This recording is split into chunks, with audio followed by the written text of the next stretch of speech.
I can't explain just how much you mean to me now that you have saved me, Lord. I give all that I am to you, that every day I could be a light that shines your name. Yeah, yeah, yeah. Every day, Lord, I'll learn to stand upon your word, and I pray that I might come to know you more, that you will guide me in every single step I take, that every day I can be a light unto the world. Every day it's you I live for. Every day I follow after you. Every day I walk with you, my Lord.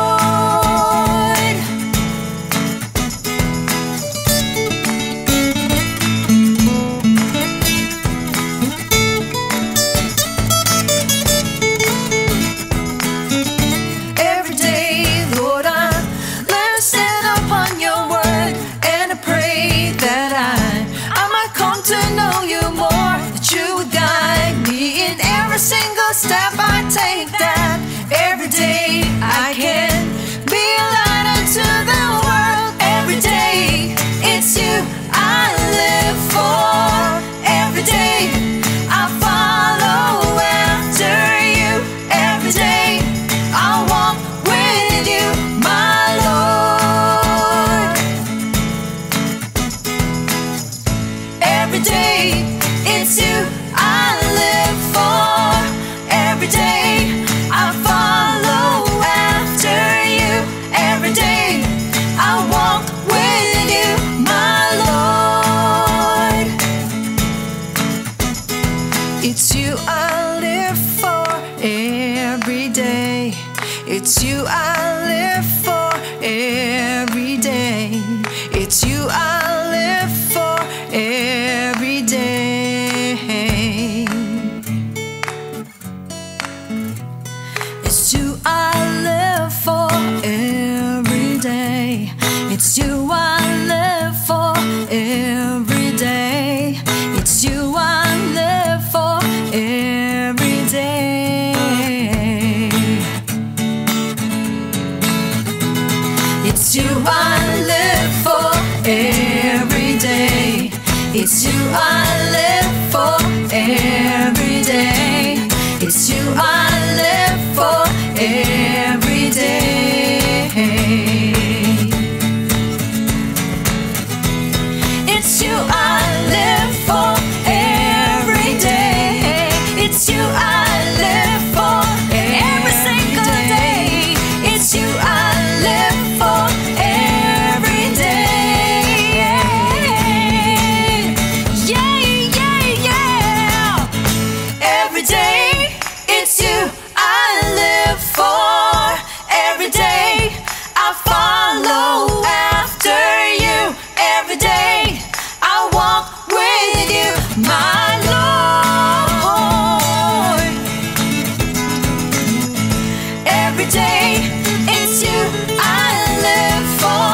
Lord, every day I follow after you. Every day I walk with you. It's you I live for every day.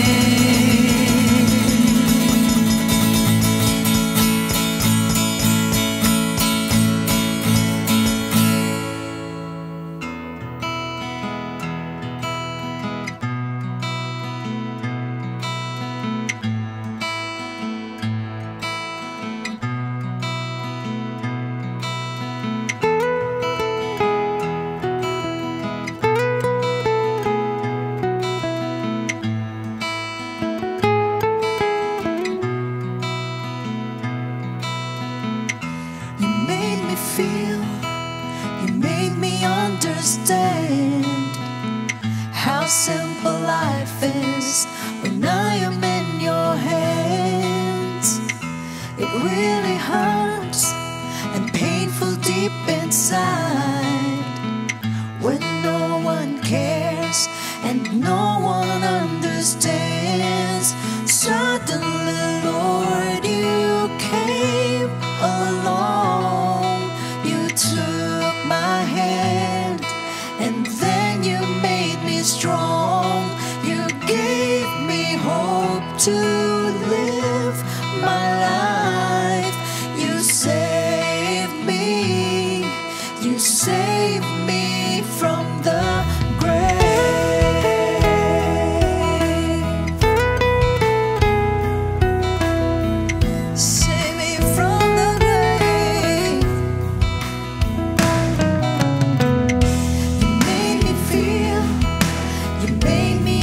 understand how simple life is when I am in your hands. It really hurts and painful deep inside when no one cares and no one understands. Suddenly, Lord, you came along. You took my hand and then you made me strong. You gave me hope to live my life. You saved me.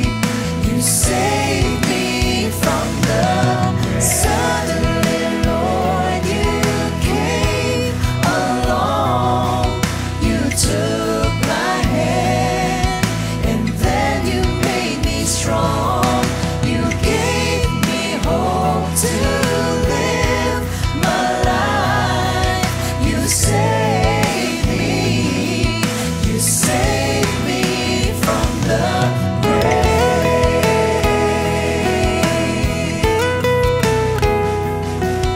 Oh, I am saved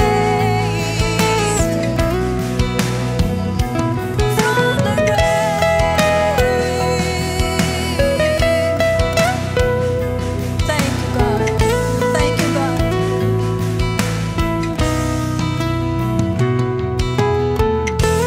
Life is a wheel that turns around. Sometimes we're up, sometimes we're down, but it won't matter as long as you're around. Life is a wheel that turns around. Sometimes we're up, sometimes we're down, but it won't matter as long as you are my life. Lord, you came. All my heart is you. Took my hand and then you made me strong. All my life, hope to live. All my life is you. Saved me.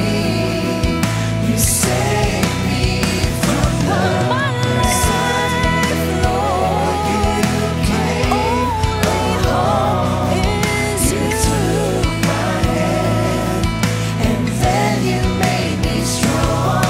You gave hope to my only hope is you. Saved me. You saved me from the grave.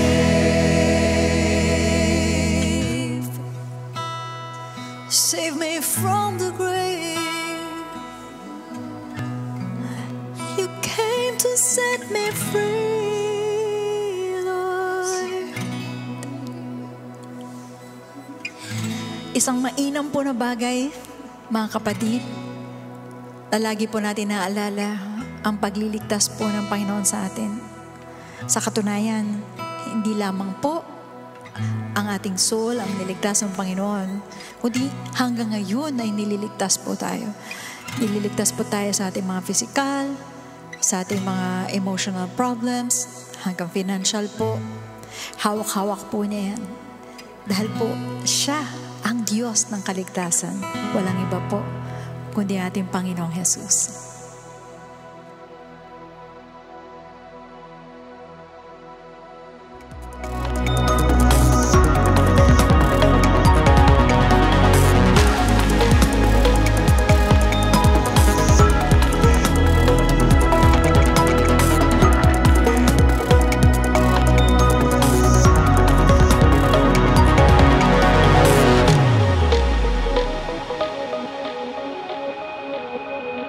Ito po ay talagang pambukana natin sa pagsalubong natin ng 2024. Although maraming mga pagsubok, pero lalabanan natin yan ng salita ng Diyos. Amen?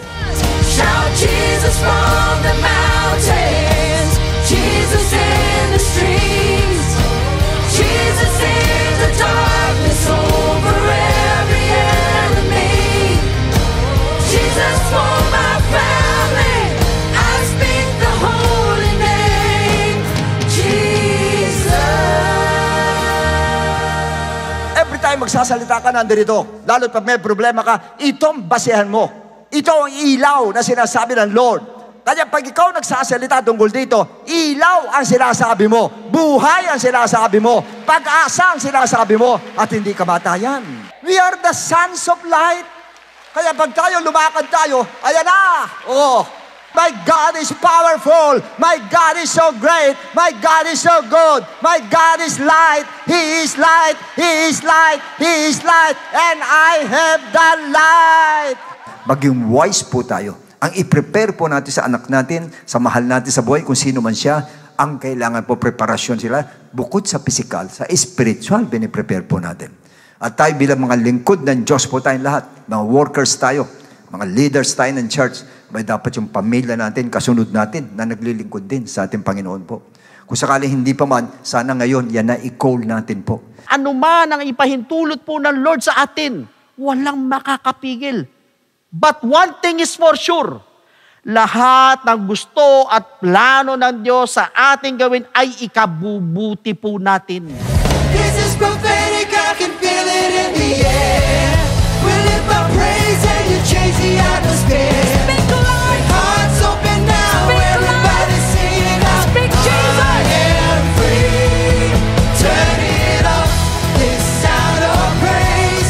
Make it louder than any other. Lift him up and shout his name over us.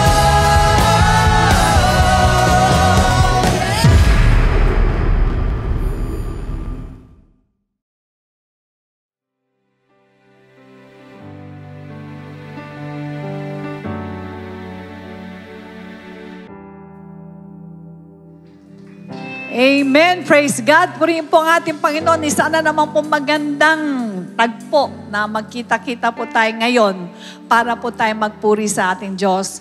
Magandang araw po sa inyong lahat. Kasama po natin ang mga brethren po natin na nasa center stage ng Star Mall at sa lahat po ng mga kapatiran natin na nasa Luzon, Visayas, Mindanao at sa mga international extension churches natin.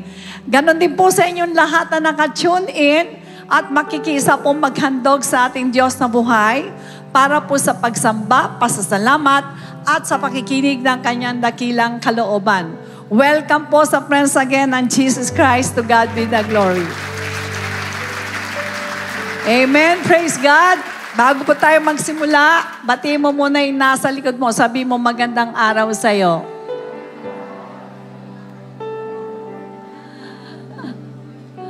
Okay, magbabasa po muna tayo ng ilang talata sa Biblia. Psalms 13 verses 3 to 6. Consider and hear me, O Lord my God, and lighten my eyes, lest I sleep the sleep of death. Lest my enemies say, I have prevailed against him. Lest those who trouble me rejoice when I am moved. But I have trusted in your mercy. My heart shall rejoice in your salvation. I will sing to the Lord because He has dealt bountifully with me. Purihin po ang ating Diyos. Tunay nga po na hindi po basta-basta maging Kristiyano. Sapagkat akala ng iba kapag ka naging Kristiyano ka, all will be well sa ating pong kapaligiran. Hindi po. Sapagkat dito po sa binasa natin, siya po ay under pressure, may mga distress siya, may mga ginagamit ang kaaway para gawan siya ng masama.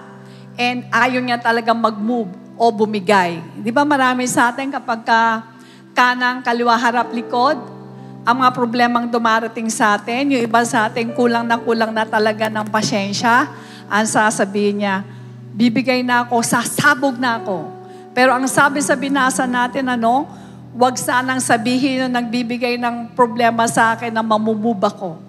Ibig sabihin nun, papakita pa rin niya ang kanyang self-control, ang kanyang patience, which is na tinitignan ng ating Diyos. Tignan mo yung katabi mo kung meron self-control at saka patience.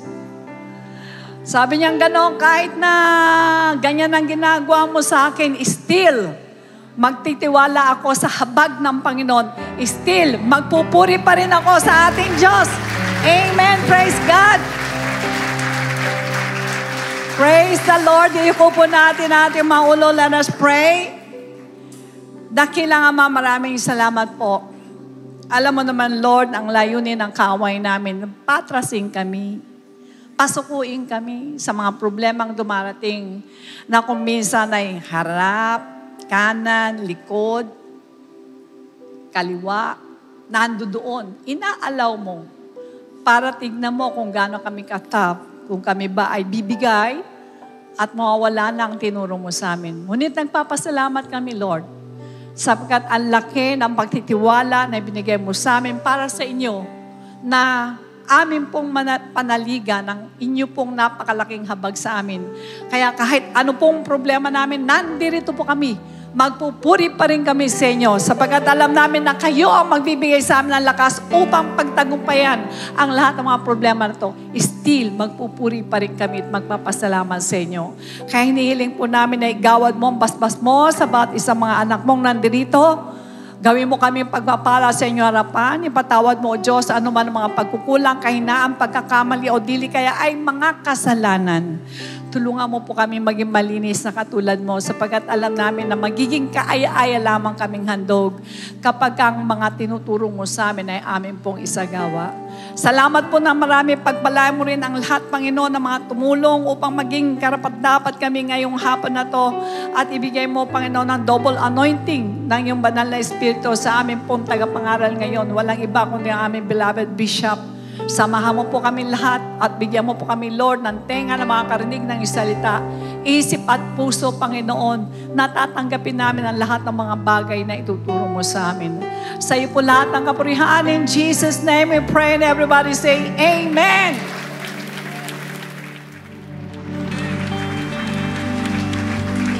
Amen. Praise Jesus. Ayan po mga kapatid, no?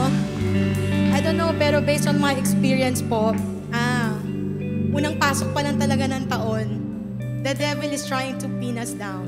Di po ba? Kasi talagang twice na po nagkaroon ng sunog sa amin, pero naproteksyonan po kami ng Lord, pati yung mga mahal namin sa buhay. Ngayon ko lang po share yun. And marami nakaambang mga bagay na gusto tayong pabagsakin ng kaaway. Gusto tayong tanggalin sa kamay ng Lord. Pero wag po tayong mag-doubt sa ating Lord. Magtiwala lang po tayo sa Kanya. Full trust tayo. Wag tayong matakot, wag tayong mag-alala. Dahil kapag nagkaroon tayo ng full trust sa Lord, di ba payapa po tayo mga kapatid?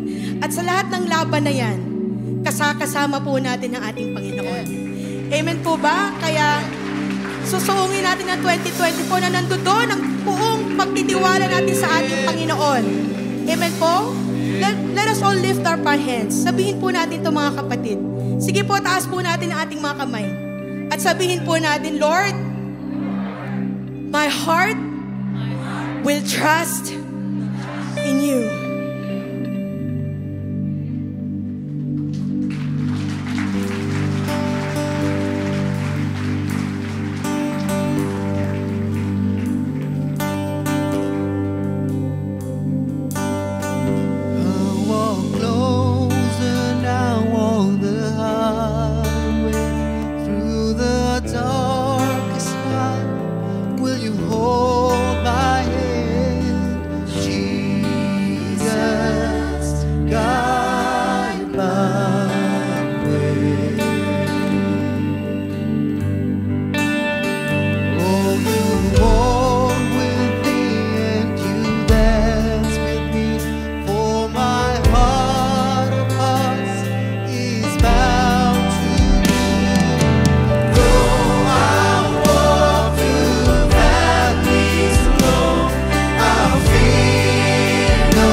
we are the ones who can make the change in the world today.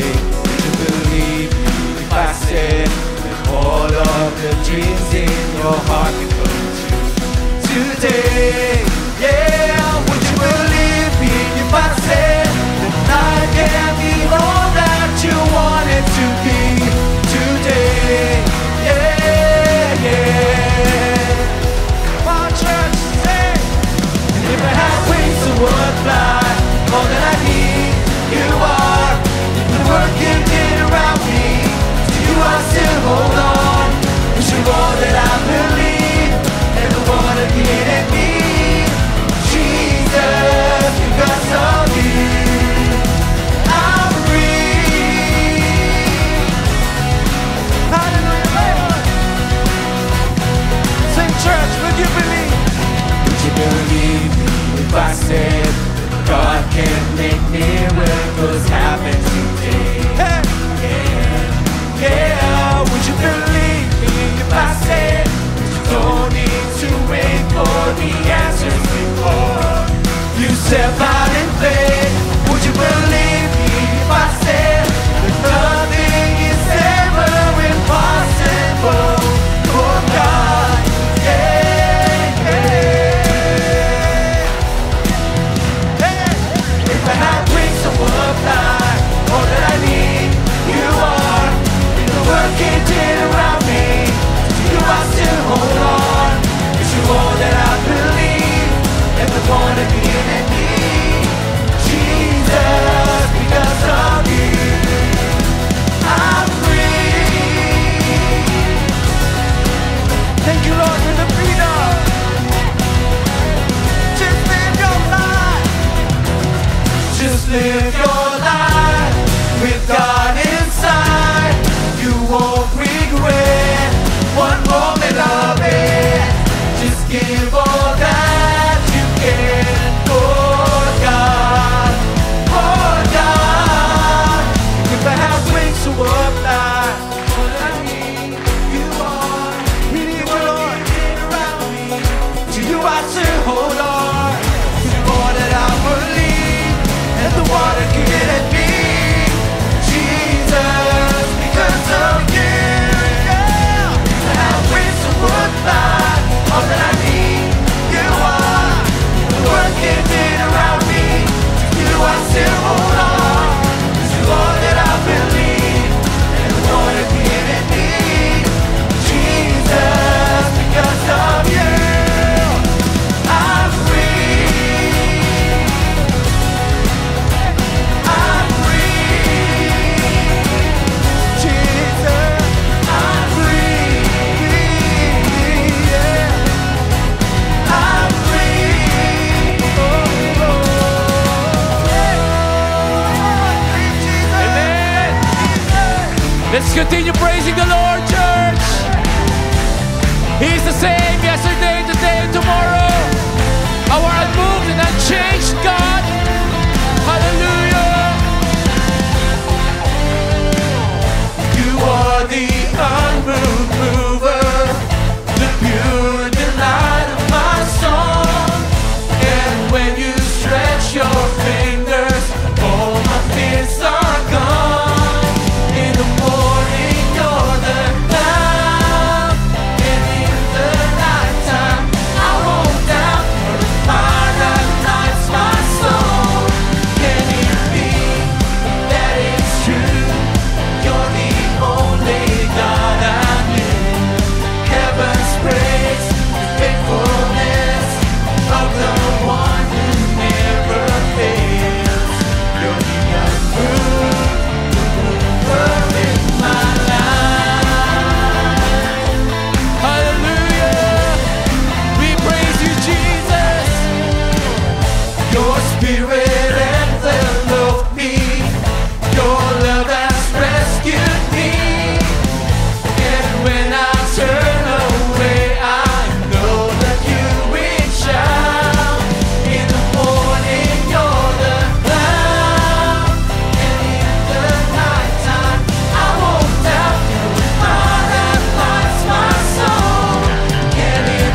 Lord, yes, Lord.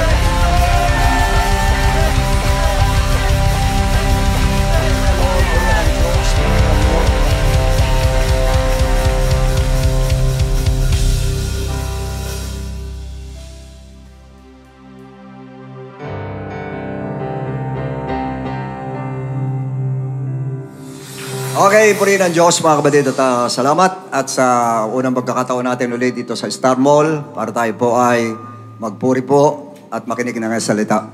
Salamat sabagat ibig sabihin itong year na ito po ay eto na naman tayo at haharapin natin ulit yung year na ito ng 2024 at alam natin kung ano mangyayari mga kapatid. Pero pinag-aralan natin noong last Sunday, it's about the light. We have to speak about light or speak light. Yun ang kailangan po natin. Ang sasabihin natin is about light. Wag na wag tayo maglalagay ng darkness sa ating buhay po. Kaya kanina sinabi ko mas maganda siguro pagpasok ko gusto kong masaya yung kanta. Kaya masaya yung kanta natin. Kaya sabihin nito para na aninag natin yung light po na bibigay sa atin ng ating Lord. Yeah. I wish sana itong ating topic sa ngayon ay mapakinggan po ng lahat ng to God be the glorians. Maging mga pastors natin, maging mga workers, leaders, ang mga elders, deacons, and even members. Sana lahat makinig. In fact, siguro ipopromote ko sa kanila. Kasi napaka-importante po nito mga kapatid. Dito po ay, hindi ko sinasabing pagpapalain tayo kasi hindi sa lahat ng oras po ay puro pagpapala ang ating pag-aaralan po. Sa ngayon, ang pinaka-importante sa lahat po ay kung paano natin haharapin ito pong itong taon na ito at kung paano natin haharapin kung sakaling dumating ang Lord po natin. In case, kasi we believe in the imminence of His coming. Na talaga any moment darating ang ating Lord. At alam natin lahat yan. Kaya doon sa parte yun, dapat yung preparedness at yung readiness natin, dapat nandoon po. Talagang prepare po tayong lahat. At related itong topic natin na ito tungkol sa preparation na dapat gawin ng mga Christians pagka sa ganito mga pagkakataon. Kasi talagang hindi na po maganda ang nangyayari po. Nakikita natin yan, nababalitaan po natin, nadadama natin, at nakikita natin. Although tayo, light talaga tayo, pero yung dark, we cannot deny the fact na yung darkness, nandiyan po talaga. Pero kaya lang tayo, since na tayo mga sons of light, walang darkness po sa atin, puro light po sa atin po. Pero sa mga non-believers po, nandyan ang darkness po talaga. Full of darkness ang world talaga. In many reasons na kaya sinabing darkness, marami po ng dahilan po yun. Pero sa atin po, hindi tayo nakakonsentrate sa darkness, kundi sa light po tayo. As a matter of fact, pagkatapos sa rapture day, yan na po, total darkness ang world. Kasi wala na yung light of the world. Wala na Word of God. Wala na yung Christian sa mayroong Jesus Christ sa puso. May light sa puso, may Word of God. Wala na po. Kaya total darkness po yan. Right after the rapture day is the Great Tribulation po. Ang magaganap. 7 years tribulation. At kumbaga sa apoy, nadidila-dilaan na natin yung pong tribulation na yun po ay talaga pong malapit na po tayo doon. Napaka-lapit na po natin. Kaya sana lahat tayo maging aware pirme sa lahat ang pinakikinggan po natin. Kasi lahat ng nasa atin po, mababaliwala lahat lang yan. Pagkatapos sa rapture day, makita nyo kung paano maging asal hayop talaga ang mga tao. Magiging asal hayop in the sense na darkness na talaga. Sinabi ng 2 Peter 3 verse 7 and 8. Ano sinabi ganon? This world is preserved by the Word. Pinipreserve na lang ng Word of God itong world. In other words, without the Word of God, without the Church of God, without the Holy Ghost in this world, darkness talaga yan. Wala na po. And tayo nga sinasabi, yung mga tao magpapakahayop sa diretso salita. Ngayon yun ang ginagawa yung mga hayop, ginagawang tao, ginaalagaan, alam niyo na, iba, ginagawa anak talaga. Wala naman masama po doon. Pero iba naman po, tao, nagpapakahayop naman yan, sobrang sama, talaga lahat iniisip, puro kasamaan po. Ganyan ang mangyayari po right after the rapture day. Kaya kung tutusin, tayo na lang nagbibigay ng liwanag po. Lahat ng mga Christian sa world, ito na lang nagbibigay ng liwanag po sa world na ito. Pero without those Christians, ako naniniwala po talagang makikita nyo yung reality about the world. Makikita po natin. Hindi ito pa ang reality ng world. Kung nakikita natin, hindi pa po yan. Behind the scene, hindi natin nakikita sa spiritual realm. Hindi natin nakikita, yun ang tunay. Yun ang tunay na world talaga. Yung behind the scene na yun ang tunay na world. Sa spiritual realm, nandoon po talaga. Na hindi natin makikita sa ngayon dahil hindi pinayagan ng Lord na mag-manifest ng gusto. Kasi nga po, nandyan pa ang Church of God. But right after the rapture day, full blast yan. Papayagan ng Lord talaga. Ang devil na maghahari sa world po. At alam na natin kung mangyayari pag ang devil na naghari po. Kaya kailangan po, itong pag-aaralan natin, napaka-importante po na matutunan natin at i-apply po natin sa buhay natin. Okay, in the book of 2 Timothy, chapter 1, verses 3 to 5. I thank God whom I serve with a pure conscience as my forefathers did. As without ceasing, I remember you in my prayers night and day. Greatly desiring to see you, Timothy, being mindful of your tears, that I may be filled with joy. When I call to remembrance the genuine faith that is in you, which dwelt first in your grandmother, Lois, and your mother, Eunice, and I am persuaded is in you also. And our subject today is entitled, The Greatest Inheritance. Yuko natin ang ulo natin, dakilang Ama, salamat ulit sa iyo, Diyos. I-bless mo, Lord, ang aming pag-aaralan sa araw na ito. Buksan mo ang puso at isipan namin, Lord, at alisin mo lahat na hadlang sa amin, O Diyos, para makapag-concentrate kami maigi, O Lord, sa lahat ng sasabihin mo at maipamuhay po namin at ma-apply namin sa aming buhay, Ama. Salamat na marami, Lord, at please, i-anoint mo kami lahat na nandirito, Lord, and this we ask in Jesus' name. Amen and amen. You may all be seated, please. Proverbs 13, verse 22 says, a good man leaves an inheritance to his children's children, but the wealth of the sinner is stored up for the righteous. Yun daw kayamanan ng mga makasalanan ay ibibigay daw sa mga righteous. Now, the Bible speaks about inheritance. At pag sinabing inheritance, ang meaning po ng inheritance is, it is a promise, property, or a will and testament from someone who is alive, or possessions that are generally passed on from a parent to a child or children, from a grandparent to grandchildren after his or her death. Sa diretso salita, pag sinabing inheritance, siyang po ay pamana po mula sa magulang sa kanyang mga anak o apo, kung sino man ang gusto niyang pamanahan, at pag siya'y namatay po, ay binibigay na. Yung iba po hindi papatay, ay binibigay na po yung mana po nila. Now, what are the kinds of inheritance? Number one is a legal inheritance.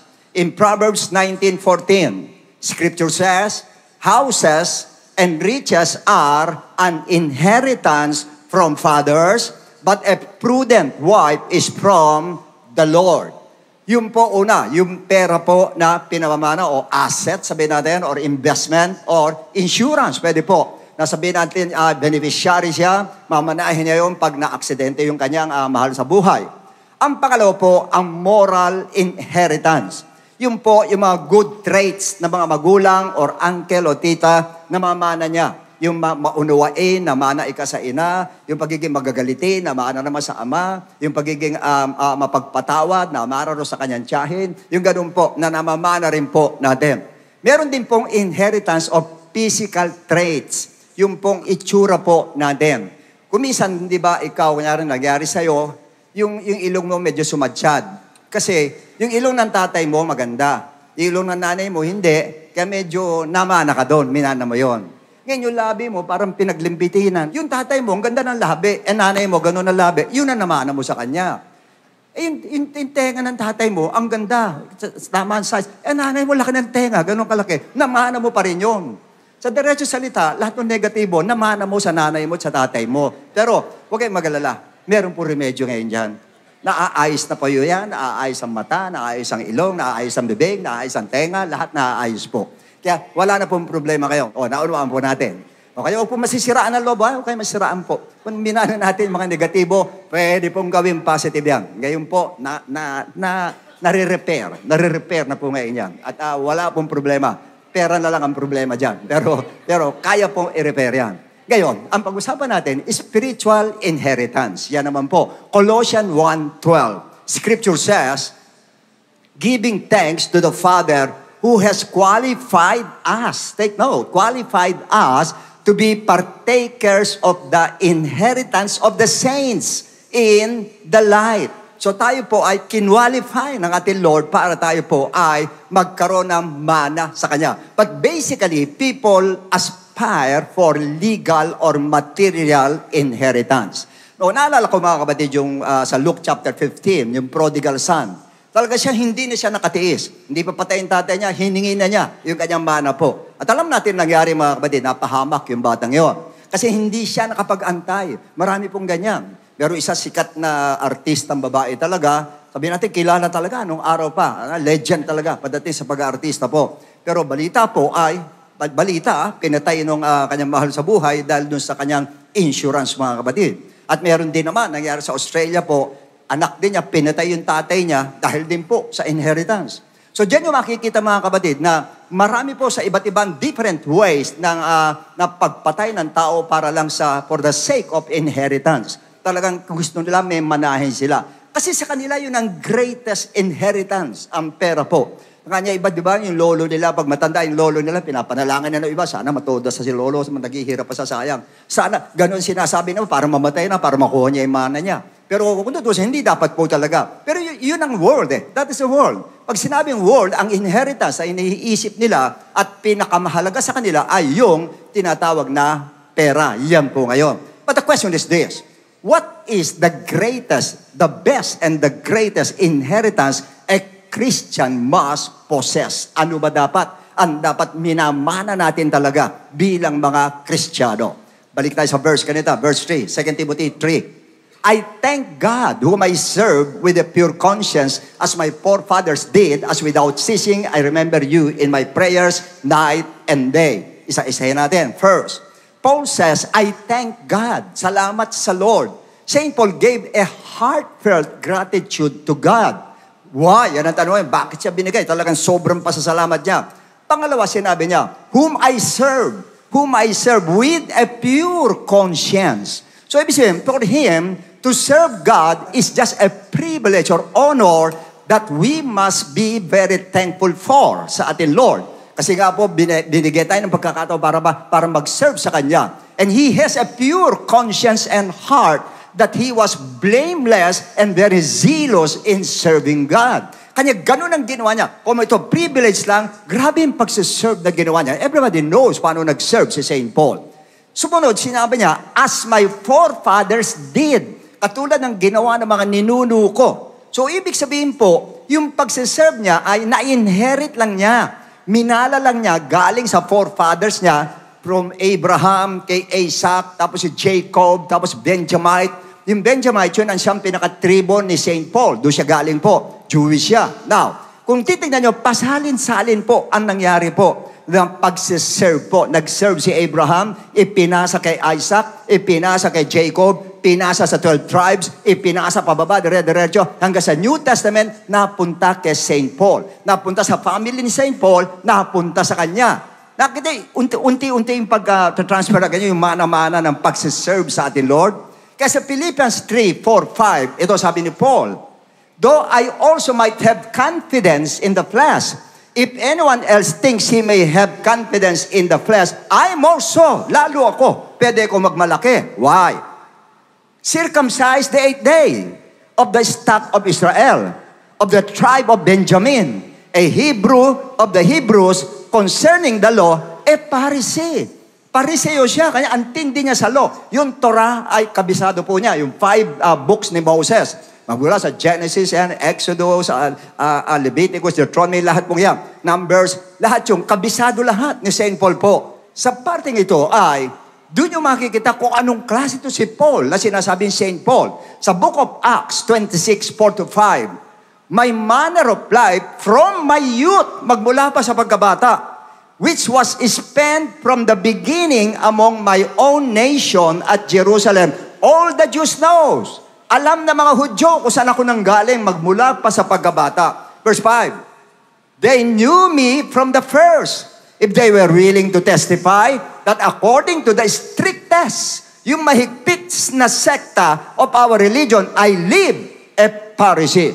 That's what he inherit from his parents. Yun ang kanyang minana sa kanyang magulang. Serving God with a pure conscience. Now, in other words, ang isa sa pinaka-the best na the greatest na inheritance na makukuha natin ay yung pwede mong manahin sa iyong parents ay yung ipamamana mo sa iyong asawa, pamamana mo sa anak mo, pamamana mo sa relatives mo, sa friends mo. Hindi po ang pera. Hindi po yung mga worldly abilities, not your profession, not your greatest asset. Lahat yan, okay yan. Pero hindi greatest.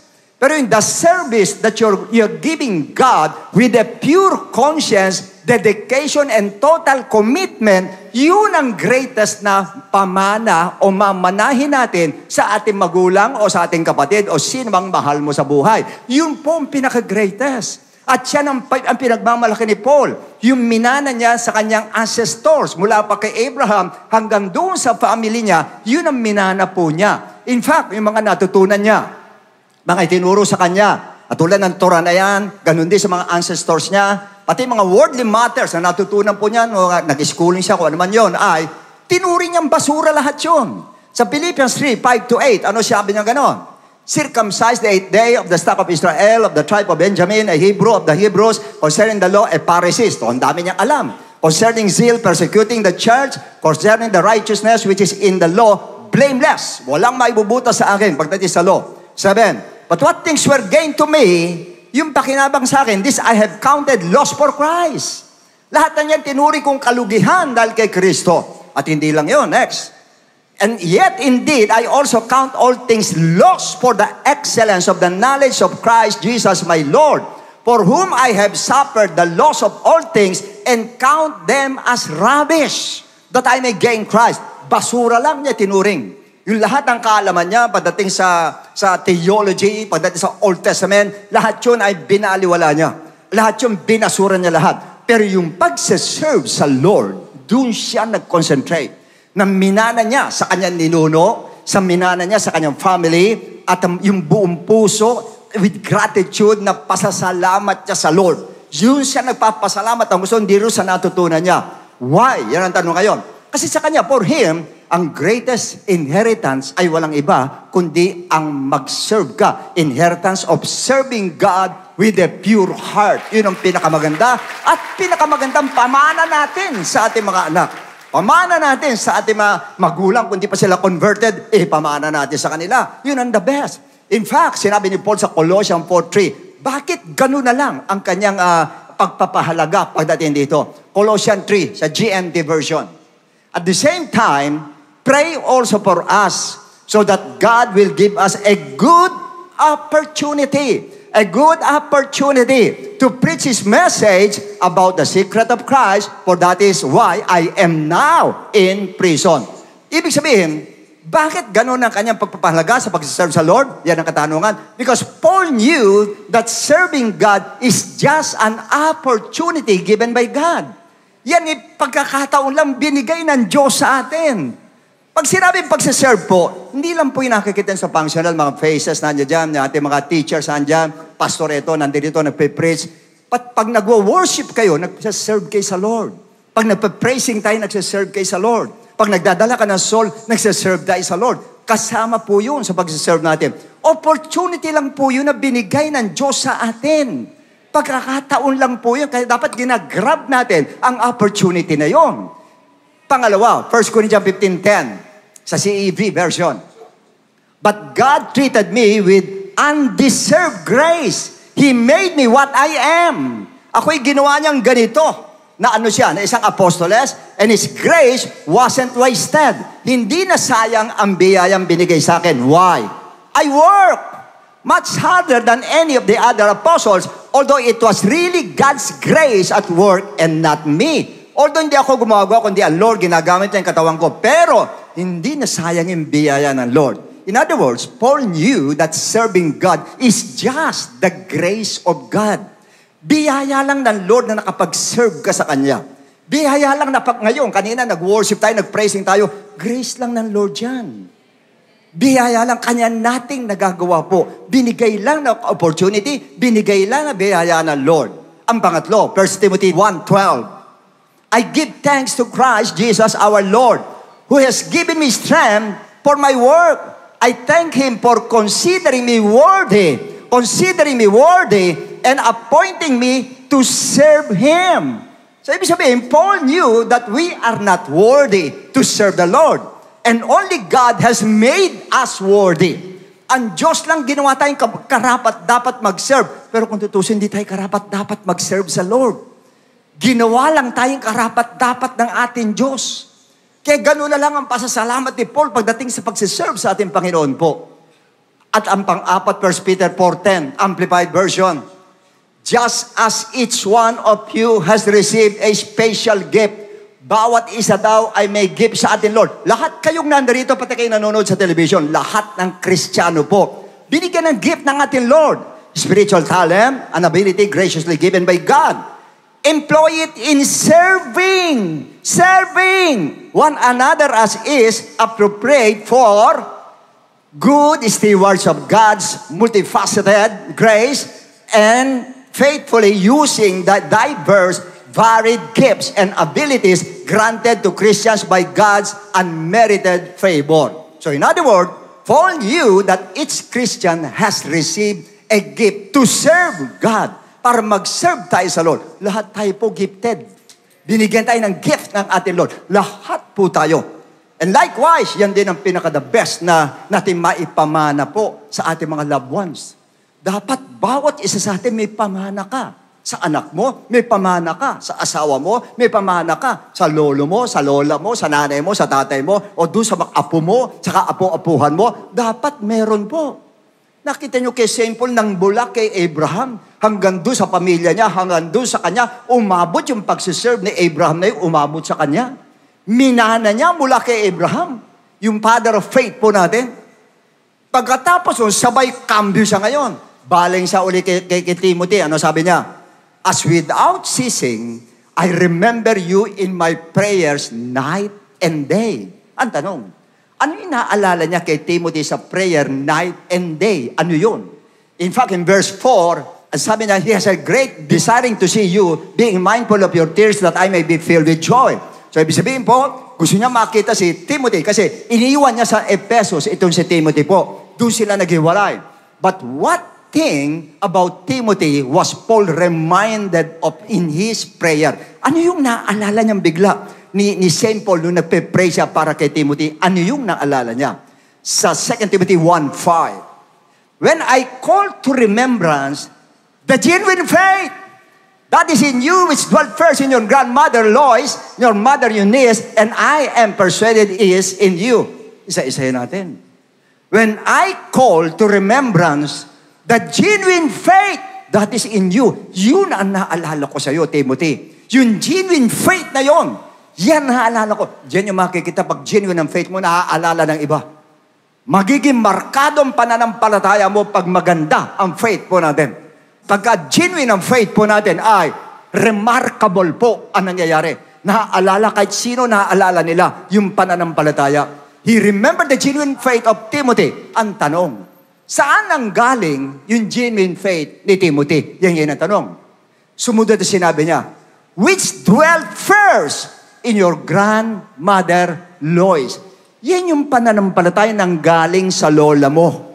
Yung genuine faith mo ay nanggaling sa lola mo, Timothy. Then, sumunod, and your mother, Eunice.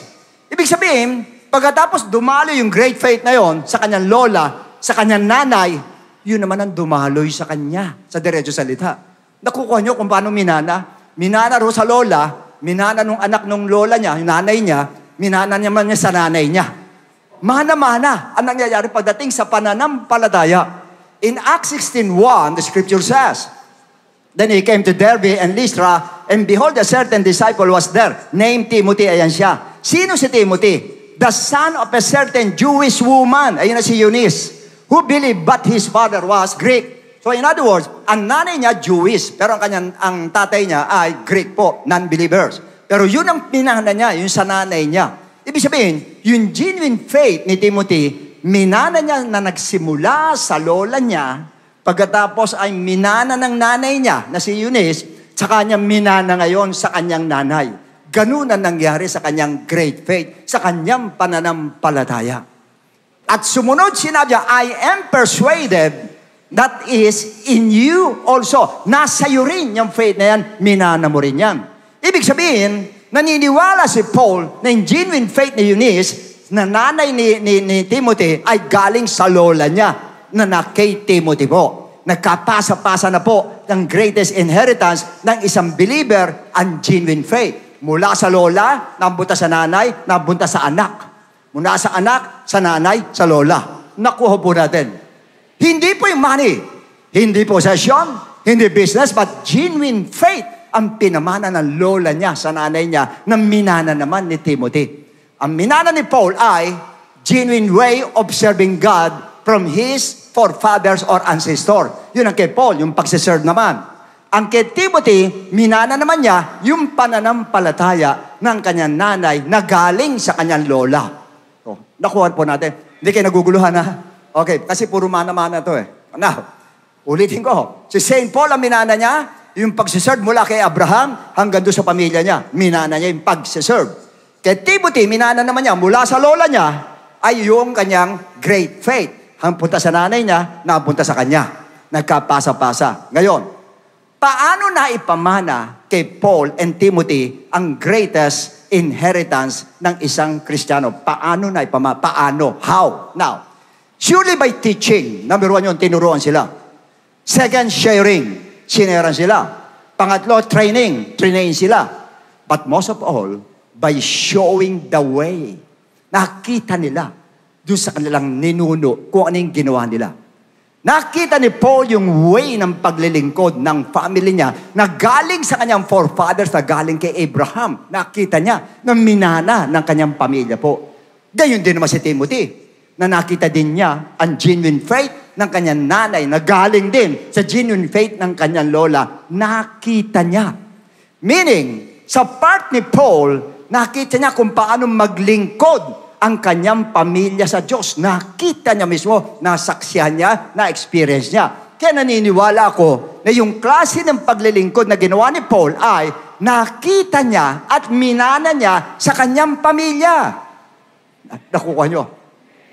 Kaya hindi katakataka, yung katapatan niya, yung sakripisyo niya, yung hirap niya sa physical, sa emotion, yung pasakit at yung kamatayan niya ni Paul sa kanyang paglilingkod sa Lord, hindi nakapagtaka. Dahil galing lahat yun sa kanyang pamilya na nanggaling sa kanyang ninuno na si Abraham na minana niya.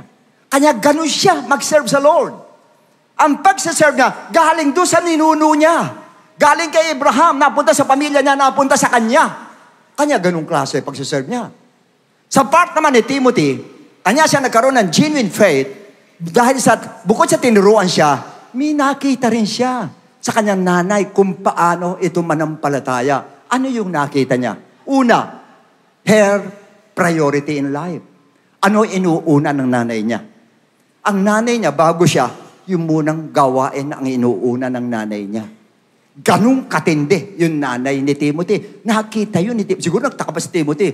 Ba't ganun to? Inuuna pa yung gawain kaysa sa akin. And late ko pa. Baka naalala pa niya yun. Pero bumaon sa isipan niya, yung pala dapat gawin. Yung pala dapat gawin, unahin ng Diyos. Unahin ng Diyos. Unahin ng Diyos. Kanya minana niya yung bagay na yun. Pangalawa, nakita niya yung consistency in serving God and attending church activities. Nakita niya, consistent siya maglingkod sa Lord. Consistent siya kung umattend. Uma-attend ng Sunday service. Uma-attend ng mga gawain nila. Consistent din siya on and off. Sige, attend. Pagka-araw, sige, attend siya. Pagka-araw, attend. Nakita rin niya, bumaon din sa isipan niya. Kanya, minana din niya. Dahil may nakita siya. Nakuha natin. Ang pangatlo, yung loyalty niya sa kanyang doctrine, nakita rin niya. Because for your information, during the time of Paul, grabe mga false prophets, napakarami. Sa book of Galatians, kanya ganun si Paul, kanya sinabi niya, sumpain ang magturo ng ibang gospel. Kasi daming katuruan lumitaw. Iba-iba. Pero yung nanay niya, si Eunice, ay pinanghawakan talaga yung pananampalataya niya. Hindi. Isa lang ang Diyos talaga, ang gospel talaga. Pinanghawakan niya yung doktrina. At naging loyal siya sa church niya. Ang daming church doon dati, pero hindi siya lumipat. Dito ako, kaila Paul ako. Dito ako, kaila Paul ako. Hindi siya lumipat. Pati sa leader. Hindi siya naganap na ibang leader. Si Paul ang leader ko. Si Paul ang leader ko. Kay Paul sila nakakapit, yung nanay niya, si Eunice. Kanya ganun din siya. Nakuha din niya yun. At ang pang-apat na mabigat, yung kanya stability and faith, nakita niya. Because during that time, nung sinulat ang 2 Timothy, malapit ang patayin si Paul noon. Grabe ang persecution noon sa mga Kristiyano po. Pinapatay sila, pinahirapan sila. And yet, yung nanay niya, nanampalataya pa rin. Lumaban pa rin yung nanay niya. Kahit pinapatay mga Kristiyano, lumaban pa rin. Kaya yung faith na yun, ang minana ni Timothy. Yung faith na yun na nakuha niya, yung faith na yun minana niya, why? Nakita niya sa nanay niya. Nakita niya. At si St. Paul, kanya gano'n maglingkod, nakita niya sa pamilya niya. Bari narinig lang niya kay Abraham, di niya inabutan. Pero nakita niya sa pamilya niya, gano'n mag-serve, parang sila Abraham mag-serve. Na pati anak, kayang ialay talaga, alang-alang sa Diyos. Nakita niya yun. Kaya gano'n din siya mag-serve. Minana niya, meaning, lahat ng nakita niya, genuine faith sa kanyang nanay, mula sa kanyang lola, ay nainganyo siyang manahin yun. Dahil nakita niya kung ano naging resulta at nakita niya kung paano pala talaga manampalataya. Nakita niya. Now, sa part naman natin, ano naman ang mamanahin ng mga anak natin, ng apo natin, yung asawa natin, mga kapatid natin, relatives natin, kaibigan natin, pagdating sa pagsaserve at pagdating sa pananampalataya, ano mamanahin sa atin? Yung bang inconsistency natin ng pagsaserve sa Lord? Minsan nagsaserve, minsan hindi, minsan nagsaserve, minsan hindi. Yung inconsistency ng pag-attend natin, minsan a-attend, minsan hindi, minsan a-attend, minsan hindi. Sa seminar, a-attend, minsan hindi, minsan. Yan ba pamamana natin sa kanila? Yung uninvolvement natin sa church activities, uninvolvement natin sa program ng church, uninvolvement natin sa soul winning. Minsan lumilitaw na ilitid ko din, magdala tayo ng soul, magdala tayo ng soul. Tingnan nyo, pagdating ng Sunday, ilan lang ang souls? 200, 300, ilan tayo? 4,000 plus tayo. Ba't yun lang? Kung nagdala ng tigi-tigisa, dapat ang bisita natin 4,000 plus. Bakit yun lang? Bakit 200 lang ang guest? Uninvolvement. Ayaw mong uminvolve. Yan ba papakita mo sa anak mo? Yan ba pamamana mo sa mga anak mo? Yan ba iiwan mo sa kanila kung sakali mawala ka? Disobedience to our church rules sa atin po. Huwag kayong magagalit. Minsan sa upuan lang. Pag napalipat tayo, at sama ng tingagad natin. Pag napalipat pa uli, lalo na, talagang parang, nakagano na. Yung ba pamamana natin doon sa mga anak natin na nakikita sa atin? Kung paano natin i-violate ang rules and regulation ng church, lalo na leaders, nagiging insubordinate po tayo sa kanila. At yung mga criticism natin sa sarili natin, church, tayo mismo nagkikriticize sa church natin, kung ano-ano sinasabi sa church natin, yung ba pamamana natin sa kanila? Yung masyado tayong sensitive, konting bagay natitissue tayo, konting bagay masama loob natin, pag nasa way tayo masama loob natin, yan ba pamamana natin sa kanila? At bukod sa lahat, yung bang hina ng pananampalataya natin, konting problema lang, takot na takot ka na agad, at nakikita mo, halos hindi ka na makakain talaga, at malungkot na malungkot. Yan ba pamamana mo sa anak mo? Yan ang katanungan. Kanya nga sinasabi ko, hindi tungkol sa pagpapalang material do, pero sa spiritual, may pagpapala ito. Kanya yung lahat ng ginagawa natin, nakikita ng anak natin, nakikita ng asawa mong di pa mananampalataya, nakikita ng iyong mga magulang na hindi pa mananampalataya, nakikita. Pati kaibigan mo, nakikita. Kanya kung ano yung nakikita sa'yo, yan din ang mamanahin nila sa'yo na unawaan po natin. Kung tutuusin po, hindi dapat, it shouldn't be so. Hindi dapat po, you know why? Any moment, sinabi ko na kanina, darating ang Lord. Tapos aabutan yung loved ones mo na wala ka sa ministry.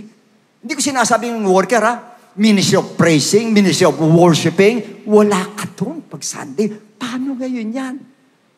Wala ka sa tamang doktrina. Abutan yung anak mo nasa ibang church, wala ka sa tamang doktrina. Paano ngayon ang gagawin mo? Yan ang tanong. Kasi di ba may freedom of religion tayo, dapat pati anak natin, pinapipili natin, yan ang malaking pagkakamali mo, my friend. Yan ang malaking pagkakamali mo, my friend. anak mo, papipiliin mo ng religion, malaking pagkakamali mo. Nakita mo sinabi ni Joshua? Sige, kayo, kung mag-serve kayo sa Diyos sa tunay, mag-serve kayo. Kung sa Diyos-Diyosan kayo, sa Diyos-Diyosan kayo. But for me and my household, we will serve the Lord. Tanong, tinanong ba niya yung mga anak niya? Tinanong ba yung asawa niya? Hindi. Basta lingkod kayo, tapos. Actually, nangyari sa akin yan. Alam nila, Pastor Les yan. Pastor Lud, alam din nila. Lalo si Pastor Les. Yan ang dumanas sa katakot-takot na rebuke sa akin ko. Diretso sinabi ko sa kanya, pag hindi ka nag-serve sa loob, wala kang baon. Sabi ko sa kanya, mapasok siya sa UST. Wala kang baon, hindi kita bigyan ng baon. Pag hindi ka nag-serve sa Lord, sabi ko sa kanya yun. Wala siya nagawa. Hindi nag-serve. Kanta na lang. Sige, kanta ka. Basta meron kang ministry. Tapos. Kumanta siya. Tapos, sinabi ko rin sa kanya, pag nag-iba kayo ng faith, sa kalang 4, sinabi ko, maghihiwalay tayo. Sinabi ko sa kanya, diretso yun. Aalis kayo sa bahay na ito pag nag-iba kayo ng faith. Sinabi ko sa kanya. Kasi sabi ng Lord, Ephesians 4:4, 4:3, 5:4, one Lord, one faith, one baptism, one God, and one hope. Puro one lahat yan. Tapos papasukan mo ko, ibang church ka? Hindi pwede. Anak kita, ibang church? Hindi pwede. Maghihiwalay. Pwede, pero maghihiwalay tayo. Ganyang katindi pananampalataya. Ganyang katindi ang genuine faith. Kaya dapat bata pa lang sinasanay na natin. Itong doktrina natin, isa lang ang Diyos, isa lang ang Diyos, isa lang ang Diyos, isa lang ang Diyos, isa lang ang Diyos. Ito church natin, to God be the glory, to God be the glory, to God be the glory, to God be the glory. Bata pa. Si Pastor Lud, ayaw din mag-serve. Kasi nung gusto ko para mag-preach rin siya. Tugtog na. Sige, tugtog ka. Drummer muna siya. Sa loob-loob, pagdating ng takdang panahon, dito rin ang tuloy mo. Sabi ko sa kanya. Kasi sinabi ko talaga, kala may magmana dito sa akin. Dahil sa lahat na nakamit ko sa world, ito na pinaka-the best. Talaga sinabi ko, ito ang greatest inheritance maibibigay ko sa kanila. Mabigyan ko sila ng pera, yung lang araw lang, alam na, pag minalo sila, ubus lahat yun. Pero ito, hindi maubos ito. At ito sigurado. Dahil ang pinakadulo nito, eternal life. Para mo, alam nyo ibig sabihin nung pag gano'n ang ginagawa mo sa anak mo, sinisecured mo yung kanyang eternal life na napaka-importante sa lahat. And we as parents, tayo bilang mga magulang, makinig kayong lahat. Siguraduhin ninyo ang kaligtasan ng inyong mga anak. Siguraduhin natin ang kaligtasan ng pamilya po. Yan ang siguraduhin natin. Kasi yan ang pinaka-the best, the greatest asset and the greatest inheritance na maibibigay natin sa anak natin. Eternal life at yung pagsiserve sa Lord at yung pananampalataya. Kailangan meron sila. Lalo sa panahon natin ngayon, dapat handa doon.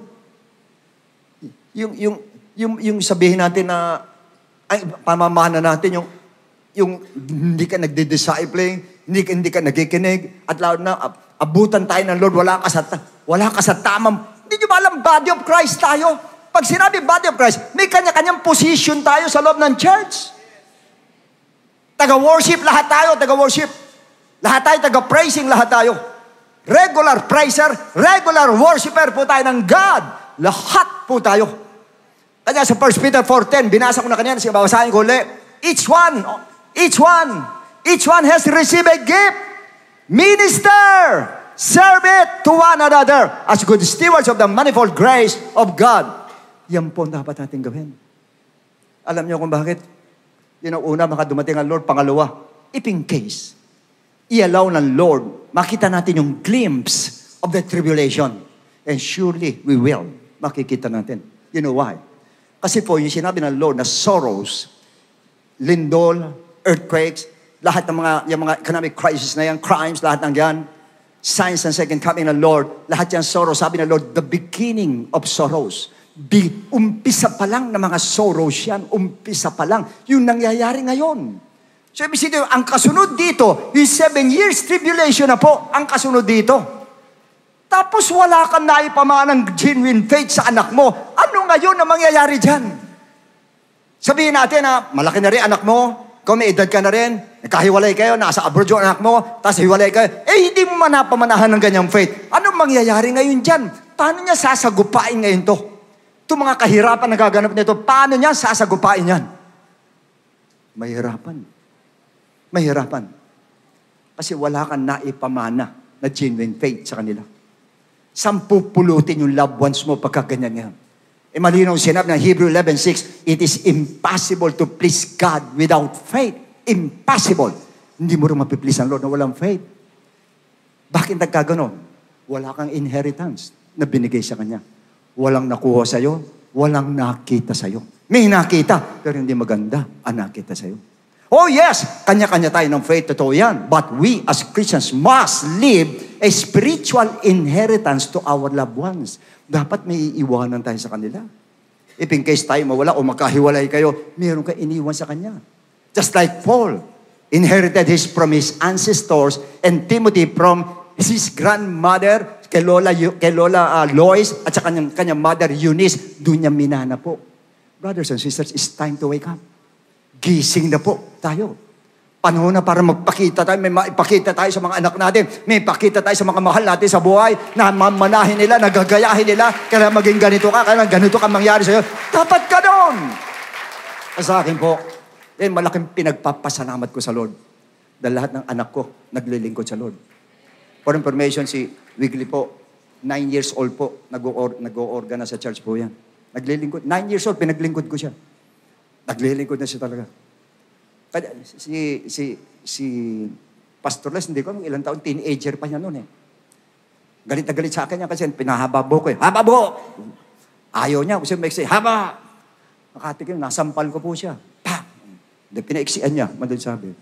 Kaya ganun ko kahigpit sa kanila dahil gusto ko lumaki sila na maayos. Gusto ko lumaki sila nakadikit sa Diyos. Dahil nung magpastor ako at nagbasa ako ng Bible, nalaman ko na kung anong buhay. Alam ko na kung anong tunay na buhay. May business kami noon. Malakas kaming kumita noon. Alam yan, Elder Charing, siya accountant namin. At talaga nandun ng pera-pera, na-realize ko. Nung magkasakit kami, hindi pala ito ang buhay. Hindi ito tunay na buhay. Nung maging pastor ako, at nag-aral ko ng Bible, lalo ko na nalaman, hindi pala talaga ito ang tunay na buhay. Kailangan natin ito. Kailangan natin ng pera. Hindi tayo mabubuhay na walang pera. Yung physical. Pero pagdating sa spiritual, ito na pala ang tunay. Because whether we like it or not, papasok ka ng spiritual life. As a matter of fact, ngayon pa lang nasa spiritual laban tayo. Ang ating battle sa spiritual, hindi naman sa flesh talaga. Kasi sinabi ni Paul, we wrestle not against flesh and blood, but against principalities, against the evil forces. Yun ang nasa spiritual realm, ang labanan talaga natin. Kaya nasa flesh tayo. Pero nasa atin ay spiritual ng Lord, pero spiritual ang labanan. Kanya, anong baton? Alam niyo yung baton? Yung pag nagmamarathon, di ba? Pag ito lapit, papasa, siya naman ang tatakbo. Pag sa ikit, papasa, siya naman tatakbo. Anong baton na ipapasa mo ngayon sa anak mo? Anong baton na ipapasa mo sa loved ones mo? Sa susunod na generation ng iglesia, ano pa kung di dumating ang Lord, anong baton na ipapasa mo? Mula sa world, profession, walang problema. Pasa mo yung pagiging profession mo, kung engineer ka, pasa mo sa kanya, walang problema. Business, pasa mo sa kanya, walang problema. What about in the spiritual aspect? Na final destination natin lahat. Anong baton may papasa mo sa kanya? Merong biton, walang baton. Yan ang problem. Mag-isip-isip tayo, mga anak ng Diyos. Yung ating ginagawang ito, may meaning ito, hindi lang sa'yo. May meaning ito, hindi lang sa Diyos. May meaning ito sa mga nakakakita sa'yo. Lalo na sa mga nakitikit sa'yo. Lalo na sa mga mahal mo sa buhay. May meaning yan. Na hindi mo alam, unti-unti, binubuo mo yung pamana mo sa kanila. Unti-unti, binubuo mo yung pamana mo sa kanila. Habang tumatagal sila sa faith, tumatagal sila, nakikita ka, binubuo mo unti-unti. Yun ang dapat ginagawa natin. Nag-create na tayo ng ipamamana natin sa Kanya. Magandang bagay na pamamana natin sa Kanya. Kanya nga sa susunod, baka ang topic natin, change. Pagbabago. Isa yan. Ano pamamana mo sa Kanyang pagbabago? Yan ang tanong. Kung nung dati mainitin ang ulo mo hanggang ngayon, lalo mas mainit ang ulo mo ngayon, ano mamanahin yan? Di ba, mainit din ang ulo niyan. Kanya tayo nasa church. Isang reason. And one of the major reasons to change, magbago tayo. Ang pagbabago kasi hindi bigla. Pero unti-unti dapat nababago tayo. Unti-unti dapat nababago tayo. Unti-unti nababago tayo. Nagiging katulad tayo ni Kristo. Ganun dapat. Kung tutuusin po, yung paglilingkod ni Paul, yung genuine faith ni Timothy, isa lang naman pinanggalingan yan eh. Lahat na niyang galing kay Abraham. Romans 4:16, ano sinabi ng Bible? Therefore, it is a faith that it might be according to grace, so that the promise might be sure to all the seed, not only to those who are of the law, but also to those who are of the faith of Abraham, who is the father of us all. Siya ama natin lahat sa pananampalataya. That's why in Galatians 3:29 says, and if you are in Christ, then you are Abraham's seed and heirs, tagapagmana ni Abraham, according to the promise. Kay Abraham lahat galing. Alam niyo ba ibig sabihin nun? Dapat makita sa atin yung pananampalataya ni Abraham. Dapat makita sa atin yung pananampalataya at yung pagsaserve ni Abraham. Dapat makita sa atin, why? Binhi tayo ni Abraham sa spiritual. Pagtapos ganyan papakita natin. Ganyan ba si Abraham? Si Abraham pati anak iaalay eh. Hindi lang inuuna ang Diyos bago anak, hindi. Aalay ko anak ko, papatayin ko, alang-alang sa'yo Diyos. Ganun si Abraham. Pinayagan ba ng Diyos? Hindi naman eh. Kaya lang tinitignan ng Lord yung faith niya. Kung sino mas mahal mo, ako o yung anak mo. Di ba sinabi niya, Abraham, ano yung Lord? Ialay mo yung kaisa-isang anak mo. At sinabi ng Lord, binanggit niya. Hindi naman sinabi, ialay mo yung anak mo. Alam niyo, isa lang anak niya. Binanggit. Yung kaisa-isang anak mo, ialay mo. Hindi lang sinundan ng Lord, titignan ko kung magagawa mo alang-alang sa akin. Ginawa. Nung sasaksakin na, tama na, sapat na. Ngayon, alam ko na. Bakit hindi ba alam ng Lord? Alam niya. Kaya lang gusto niya, dinidisplay ang pananampalataya. Pinakita ni Abraham, kaya niya gawin. Kasi nasa isip niya, faith pa rin eh. Patayin ko man to, bubuhayin ng Diyos ito. Kung hindi man, Lord, maakit pa lang sila, nagtanong na si Isaac eh. Tatay, andito na lahat, pati panggatong, pati apoy, yung pati lugar, andyan na rin. Pati panali, andyan na. Sino ba, asa ba iaalay? Ano sagot niya? The Lord will provide for Himself. Ganun ang faith niya. Na gusto ng Lord, manahin natin. Yung ganung klase ng pananampalataya. Dahil binhi tayo ni Abraham, spiritually, binhi po tayo. Kanya, honestly speaking sa inyo lahat, ano nangyari sa anak, kay Abraham sa anak niya? Iaalay. Nakita niyo ba si Isaac? Sinabi niya, tay, asan ba iaalay? Kumpleto na ito Makit sila ng bundok Kumpleto na ito Anak, the Lord will provide. Yung sabihin, tatay, wala pa lang iaalay. Provide pa lang. Hindi pwede. Baka may ako iaalay mo dyan. Hindi, ako bahala. O sige, sunod ako. Pero di distansya ka na. Baka ako alay nito, tatakbo akong bigla. Alis. Pinahiga siya.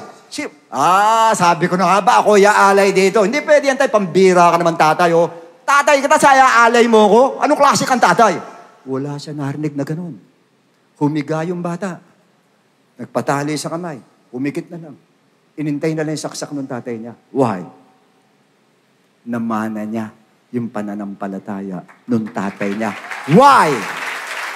Nakita niya ng dalawang mata niya kung paano manampalataya yung tatay niya. Kaya dala ng anak niya. Lumalaban sila. Lord, papanalunin mo lang kami. Ang unang lumabas ng bahay ko, iaalay ko sa'yo.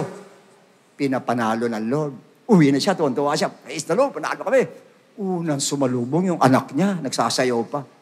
Bakit ikaw pa? Ang dami-dami sa sana yung baka na lang pinasalubong mo sa akin. O yung mga alipin na lang pinasalubong. Bakit ikaw pa?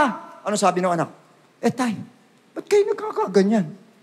Kung yung sinabi sa Diyos, di sundin niyo, walang problema. Magpepiesta lang kami ng mga kaibigan ko. Mga isang buwan lang na Tapos alay mo na ako. Tapos patayin mo na ako. Payag yung anak. Why? May minana yung anak. Nakita doon sa tatay na pag nagsalita tungkol sa Diyos, tinutupad niya ang sinabi niya. Nakukuha natin. Depende. Hindi naman saan pambagay. Yung apo ko, tinan niyo maigi, si Air. Ba't ganyan magpuri yan? Bakit ganun siya pag mag-praise the Lord? Ba't gusto umakyat dito, umawit, mag-serve sa Lord talaga? Umiiyak pa pang hindi pinagsaserve. Why? Sinanay. Sinanay nung ina eh. Maliit pa eh. Ito gagawin mo, yan ang gagawin mo, ito gagawin mo, yan ang gagawin mo. Pag hindi ginagawa, kinagagalitan niya. Hindi pwede. Mag-serve ka sa Lord. Ganon ang gawa niya. Lalo sa mga panahon ngayon, sa mga bata ngayon, na hindi mo pwede sawayin, yari kayo mga magulang. Pag hindi nyo napalakihan sa salita ng Diyos, tapos yung anak nyo, tapos ka rin, mananagot ka sa Lord. Tapos ka rin. Yan sinasabi ko sa inyo, ang laki. Ang pag-aasawa po ng isang Kristiyano sinasabi ko, hindi po basta-basta. Sa non-believers, okay lang mag-asawa ka, magkaanak ka, basta ikaw mapalaki kita, mabigay ko lahat ang kailangan mo, mapag-aral kita, magandang eskwelahan, mabigay ko pagkain mo, tirahan mo, tubig, lahat mabigay ko sa'yo. Okay na, tapos na, magulang na ako. Sa hindi Kristiyano. Sa Kristiyano, bigay mo lahat yun. Bukod doon, kailangan maging katulad mo, ako, na mananampalataya at nagsaserve sa ating Diyos. Yun po ang isang tunay na ama na Kristiyano. Dito ako magtatapos. Nakita niyo si nagbili ng Lord kay Moses? Ano sabi niya? Deuteronomy 6, 3-9. Alam niyo na ito. Therefore, hear, O Israel, be careful to observe it, that it may be well with you, and that you may multiply greatly as the Lord God of your father has promised you, a land of flowing with milk and honey. Hear, O Israel. Ito, tandaan niyo mga Israelites. The Lord our God, the Lord is one. Wala kayo na? Ang Lord dito, capital letter. Pag capital letter, ang Lord niya, hindi master yan. Diyos ang ibig sabihin pag lahat capital letter. So, ibig sabihin, sa mga Israelites po, ang Diyos, isa lang. Tatandaan nyo yan, ha? Isa lang ang Diyos, hindi dalawa, lalong hindi tatlo. Isa lang. Opo, tandaan po namin. Yun lang ba sinabi? Next. You shall love the Lord your God with all your heart, with all your soul, with all your strength. Mahalin mo Diyos mo ng buong kabuuan mo. Yung sabihin ng Lord, Opo rin sila. Next. And these words, which I command you today, shall be in your mouth, in your heart. Sa puso, ayoko sa bibig. Sa puso. Lahat ng sinabi ko, isa lang ang Diyos. Sa puso. Mahalin ang Diyos una, sa puso. Puro sa puso. Opo! Tapos na ba? Hindi.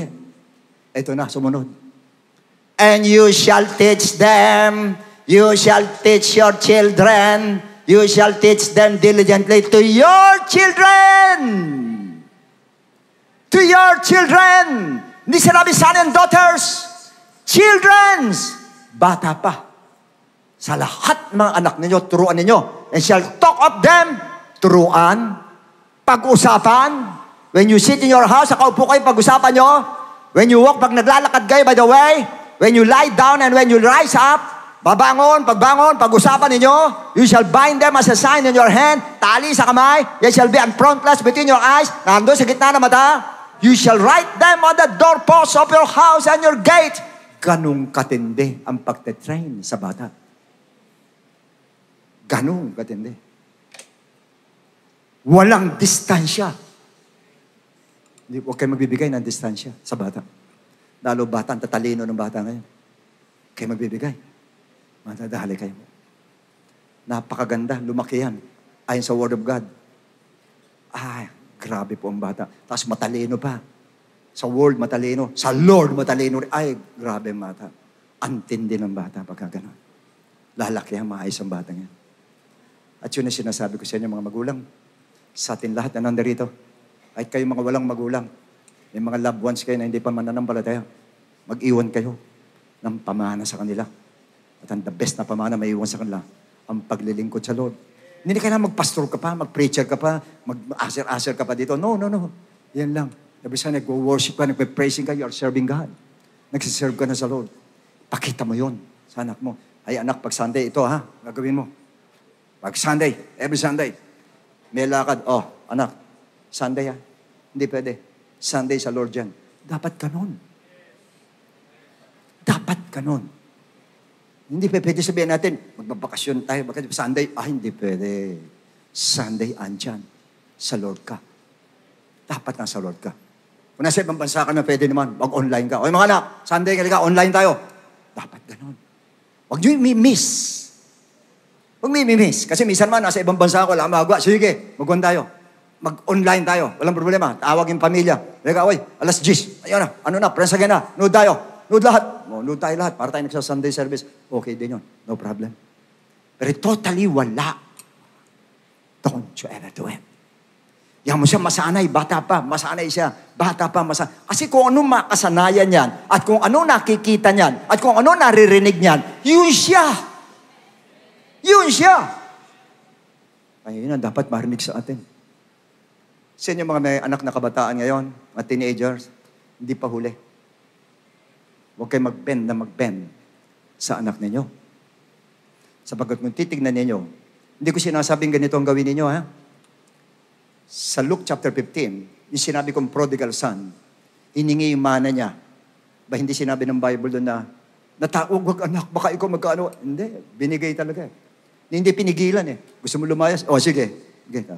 Ano ginawa ng Diyos? Kinastigo ng Lord. Nung kinastigo ng Lord, bumalik.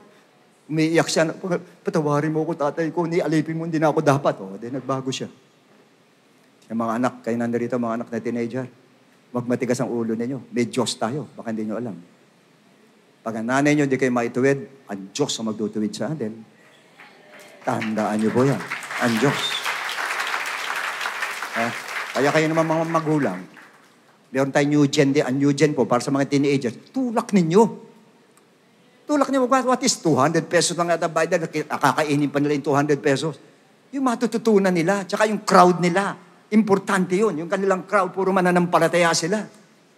Kasi sasama sa mga kabataan ngayon, grabe mga kabataan ngayon, napakatindi. Napakatindi. Actually, isang pinagpapasalamat ko sa Lord. Dahil mga anak ko malalaki na.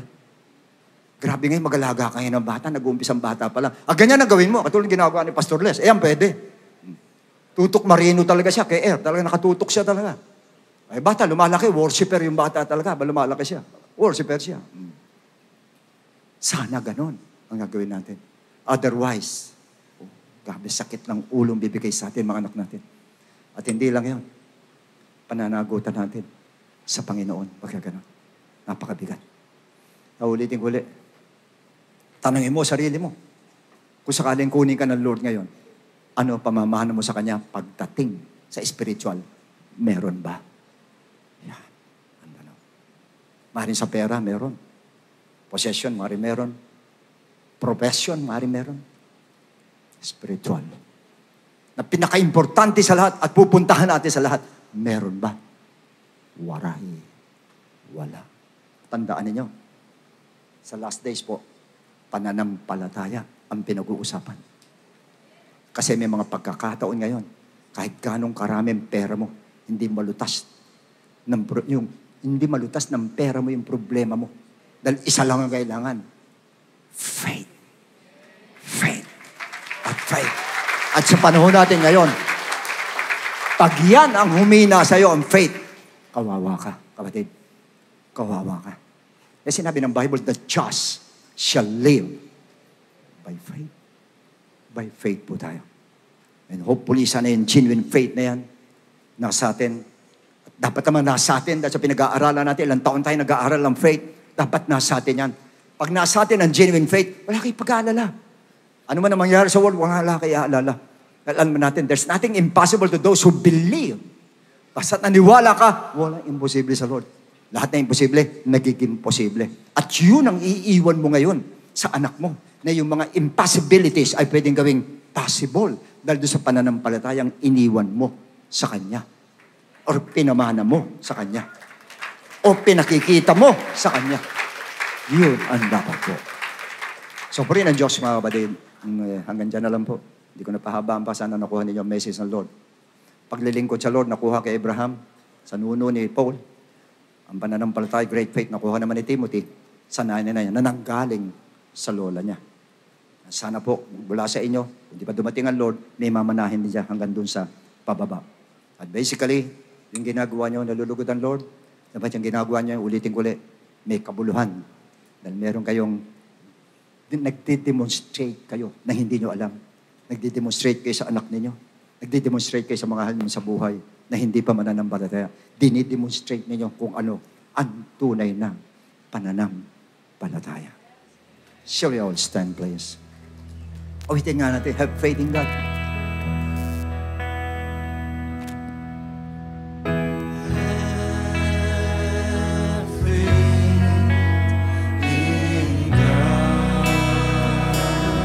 Have faith in God.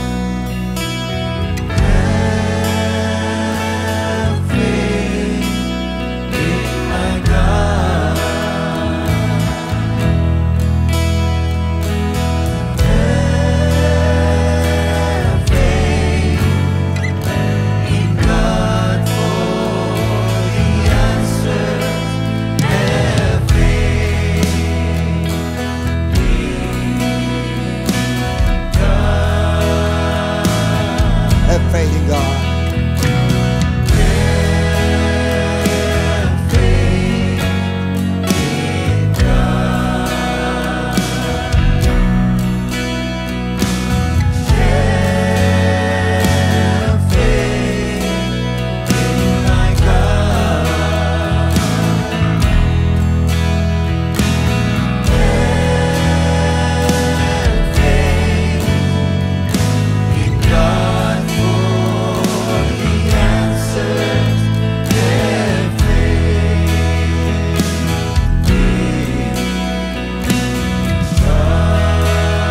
Hallelujah. Lord, answer in God.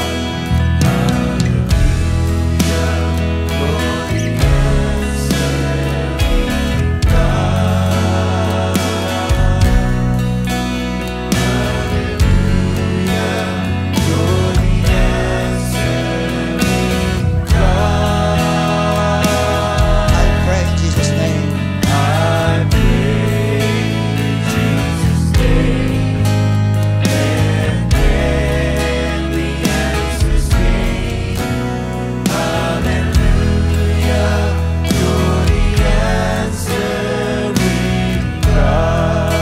Have faith in God. One more time.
So praise the Lord.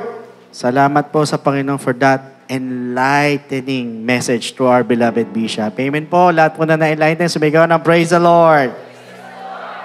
Tunay nga po, talagang napakahalaga po. Mapag-iwanan po tayo ng spiritual inheritance po dapat. Lalo na sa ating po mga mahal po sa buhay. Dapat yan po yung may pamamana po natin sa kanila. At makitaan po nila tayo ng genuine faith, lalo na po sa mga magulang po na nandito. But meanwhile, sa lahat ng aming po mga bisita, sa mga first-time guests, mga first-time viewers din po, so unang-una, welcome po kayo sa ating mga gawain, sa lahat po ng mga bisita po na dumalo po.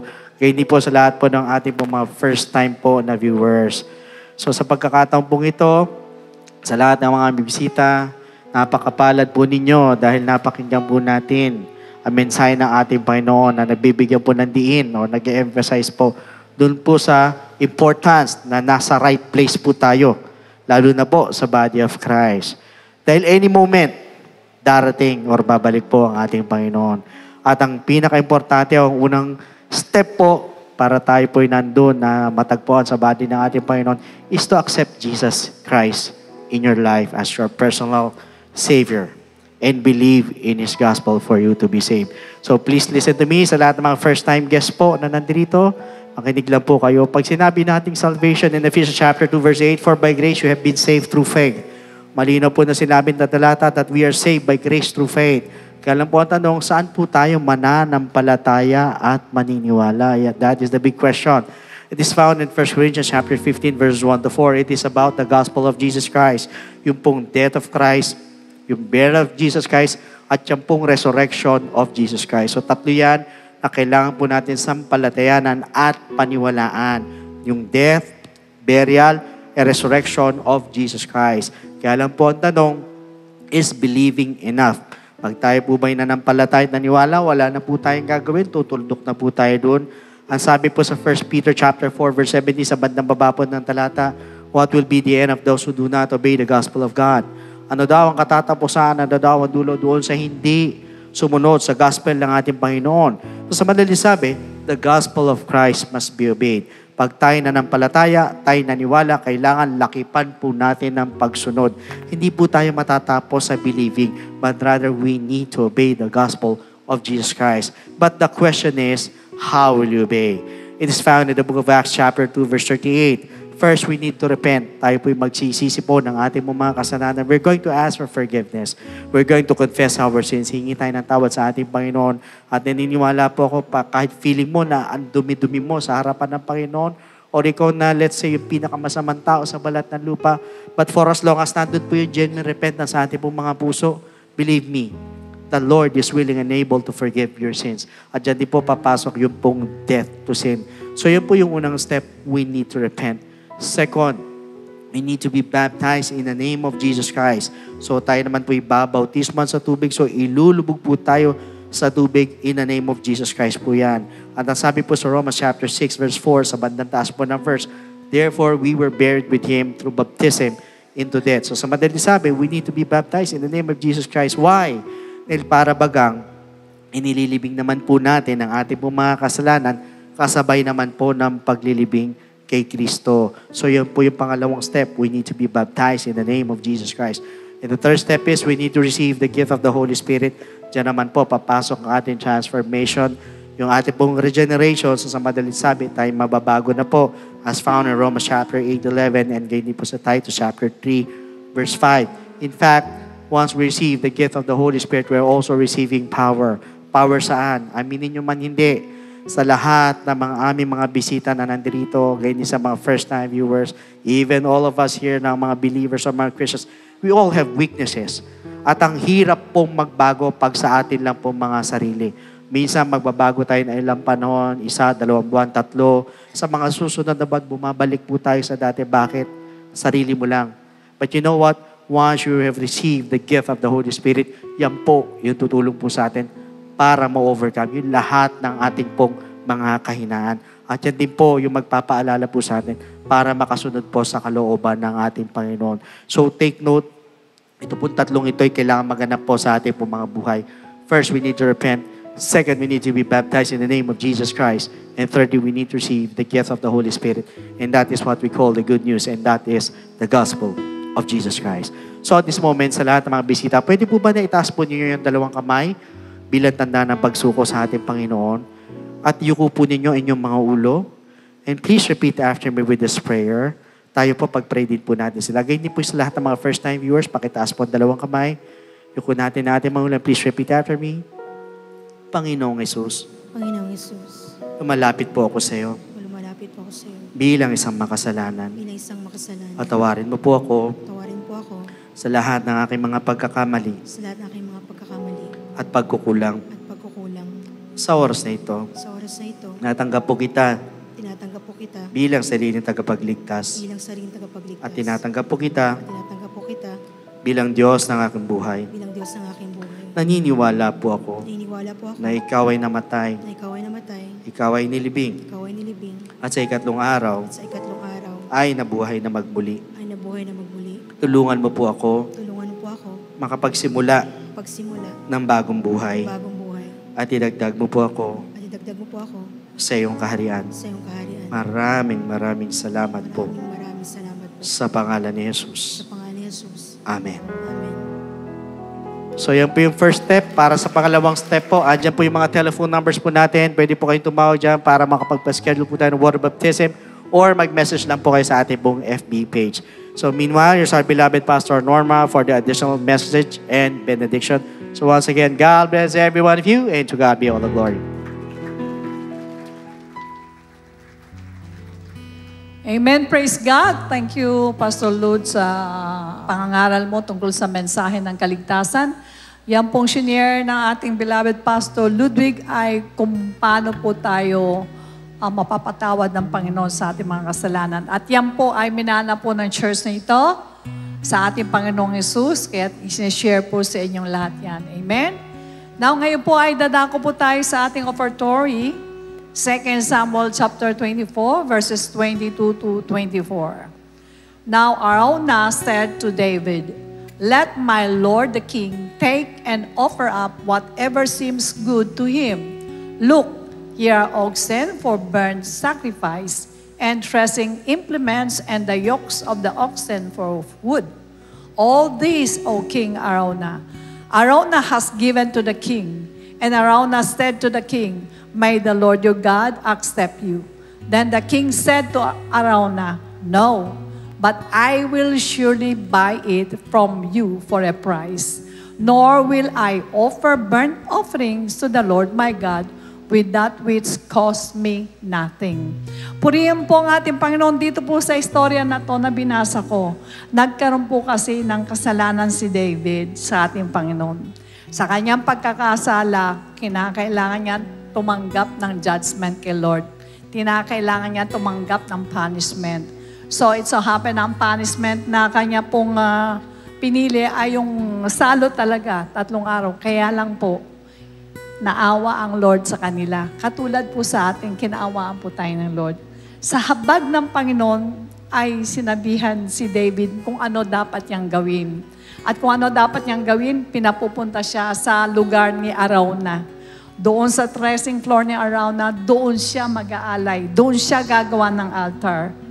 Sabi ni Araunah sa kanya, kasi nakilala siya yung hari. Mahal na hari.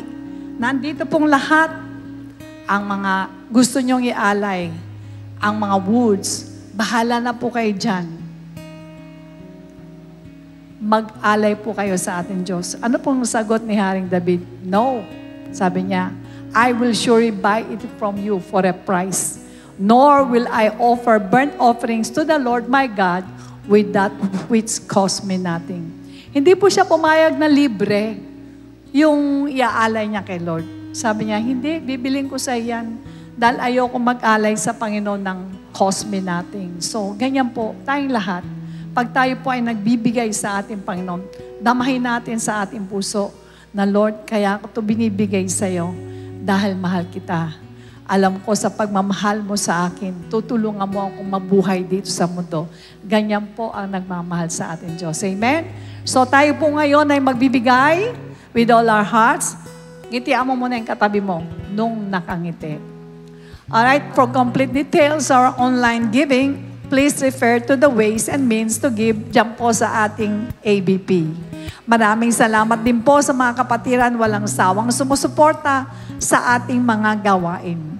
See you again next Sunday for our on-site worship service here at Star Mall EDSA Show Trade Hall. Alright po. Maraming salamat po. Ngayon po ay mananalangin po tayo.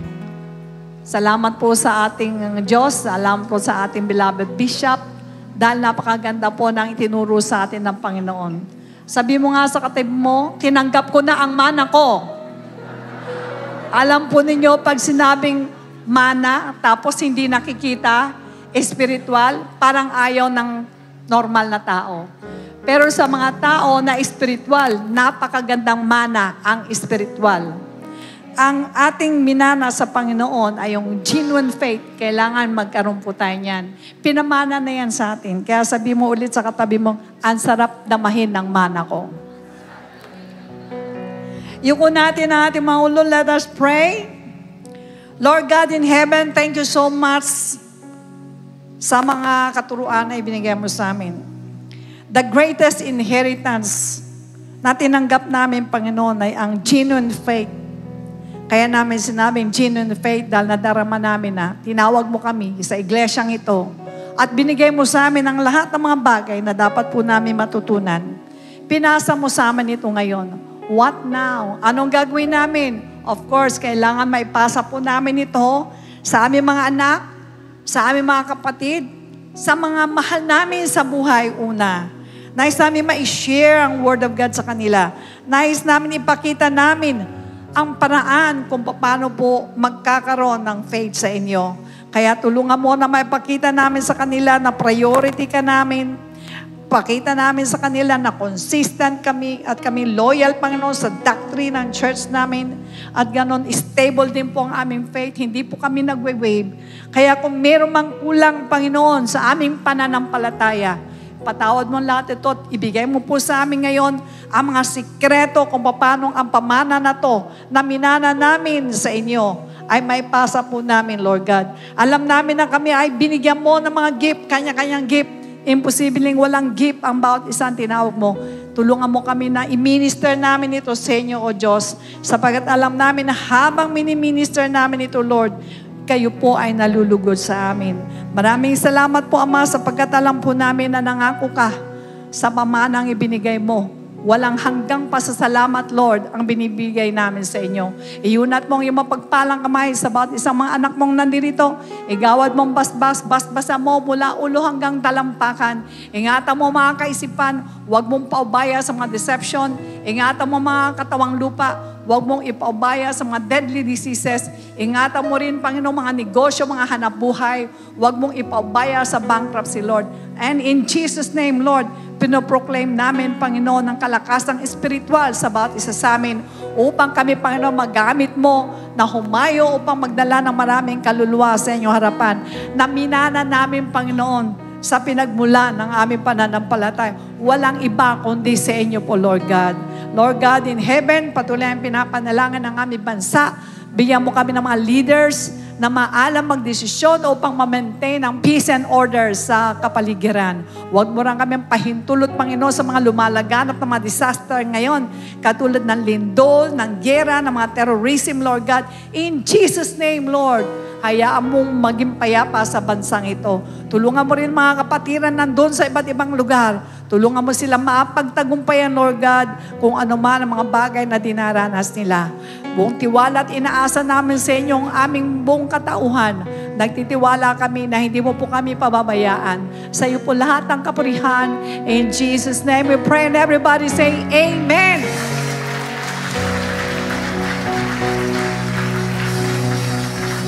The Lord bless and keep you, make His face shine upon you, and be gracious to you, and lift up His countenance upon you, and give you peace. God bless you, and to God be the glory. A blessed day to all brethren. Let us pay attention to these important reminders. For online giving and Bible study offerings, you may refer to the details on the screen.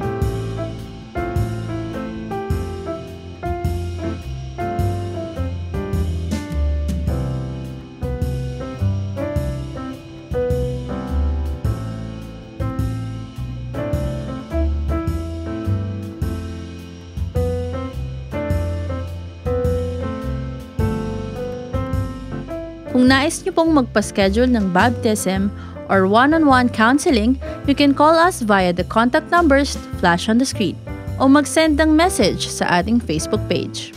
Support our church and our mission. We are delighted to share these church updates. Never miss our on-site worship service next Sunday at Star Mall Edshaw Trade Hall, Level 3. You can choose among the 3 time slots: 10 a.m. to 11:30 a.m., 1:30 p.m. to 3 p.m., 4:30 p.m. to 6 p.m.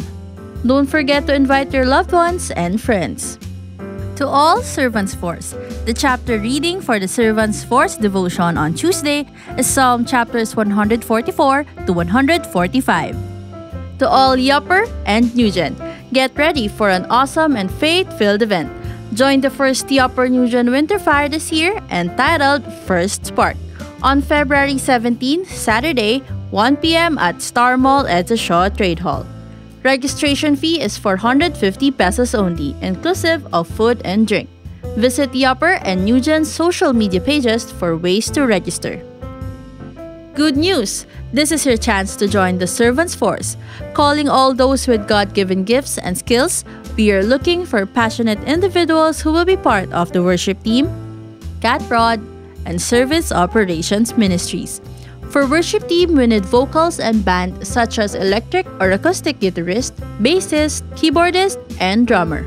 For Cat Prod, we need new addition to the C-Cube, video team, multimedia and graphics services team, audio and tech support.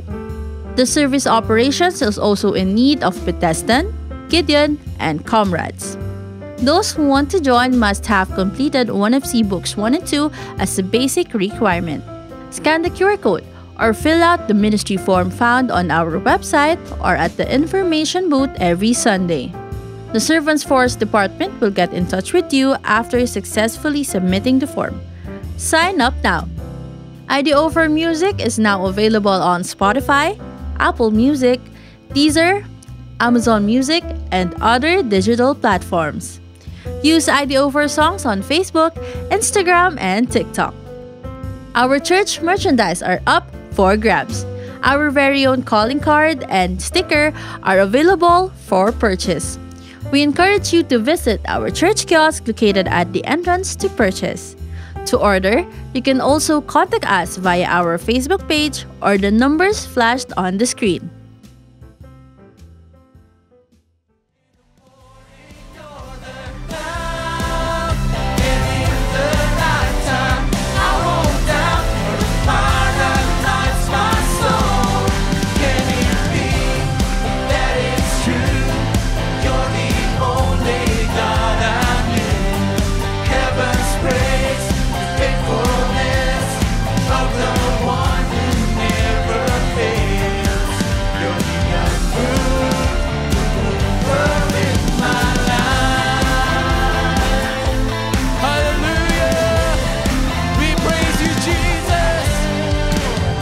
Your spirit